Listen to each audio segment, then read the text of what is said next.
تم خیال کرتے ہو کہ غار اور لوح والے ہماری نشانیوں میں سے عجیب تھے۔ جب وہ جوان غار میں جا رہے تو کہنے لگے کہ اے ہمارے پروردگار، ہم پر اپنے ہاں سے رحمت نازل فرما اور ہمارے کام میں درستی کے سامان مہیا کر۔ تو ہم نے غار میں کئی سال تک ان کے کانوں پر نیند کا پردہ ڈالے، یعنی ان کو سلائے رکھا، پھر ان کو جگہ اٹھایا تاکہ معلوم کریں کہ جتنی مدت وہ غار میں رہے دونوں جماعتوں میں سے اس کی مقدار کس کو خوب یاد ہے۔ ہم ان کے حالات تم سے صحیح بیان کرتے ہیں۔ وہ کئی جوان تھے جو اپنے پروردگار پر ایمان لائے تھے، اور ہم نے ان کو اور زیادہ ہدایت دی تھی، اور ان کے دلوں کو مربوط یعنی مضبوط کر دیا۔ جب وہ اٹھ کھڑے ہوئے تو کہنے لگے کہ ہمارا پروردگار آسمانوں اور زمین کا مالک ہے، ہم اس کے سوا کسی کو معبود سمجھ کر نہ پکاریں گے۔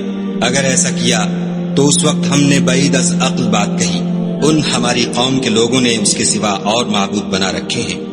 بھلا یہ ان کے خدا ہونے پر کوئی کھلی دلیل کیوں نہیں لاتے؟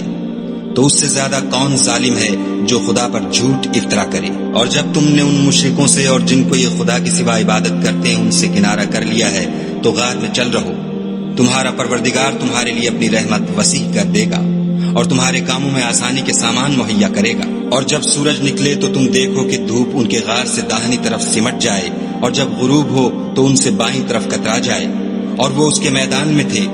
یہ خدا کی نشانیوں میں سے ہیں، جس کو خدا ہدایت دے وہ ہدایت یاب ہے، اور جس کو گمراہ کرے تو تم اس کے لیے کوئی دوست راہ بتانے والا نہ پاؤ گے۔ اور تم ان کو خیال کرو کہ جاگ رہے ہیں حالانکہ وہ سوتے ہیں، اور ہم ان کو دائیں اور بائیں کروٹ بدلاتے تھے، اور ان کا کتا چوکھٹ پر دونوں ہاتھ پھیلائے ہوئے تھا۔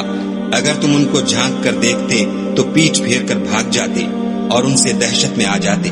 اور اسی طرح ہم نے ان کو اٹھایا تاکہ آپس میں ایک دوسرے سے دریافت کریں۔ ایک کہنے والے نے کہا کہ تم یہاں کتنی مدت رہے؟ انہوں نے کہا کہ 1 دن یا اس سے بھی کم۔ انہوں نے کہا کہ جتنی مدت تم رہے ہو تمہارا پروردگار ہی اس کو خوب جانتا ہے، تو اپنے میں سے کسی کو یہ روپیہ دے کر شہر کو بھیجو، وہ دیکھے کہ نفیس کھانا کون سا ہے تو اس میں سے کھانا لے آئے، اور آہستہ آہستہ آئے جائے، اور تمہارا حال کسی کو نہ بتائے۔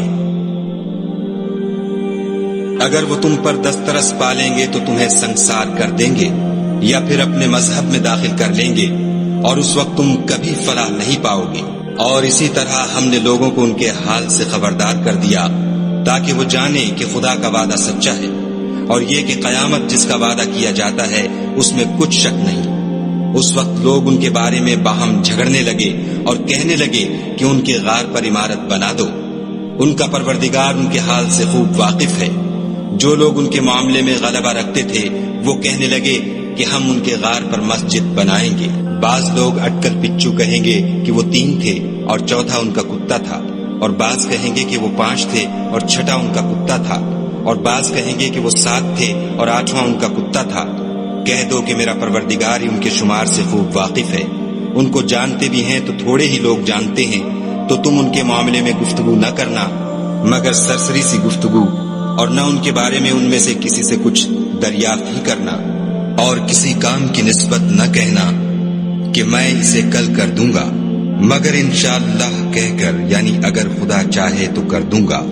اور جب خدا کا نام لینا بھول جاؤ تو یاد آنے پر لے لو، اور کہہ دو کہ امید ہے کہ میرا پروردگار مجھے اس سے بھی زیادہ ہدایت کی باتیں بتائے۔ اور اصحاب کہف اپنے غار میں 9 اوپر 300 سال رہے۔ کہہ دو کہ جتنی مدت وہ رہے اسے خدا ہی خوب جانتا ہے، اسی کو آسمانوں اور زمین کی پوشیدہ باتیں معلوم ہیں۔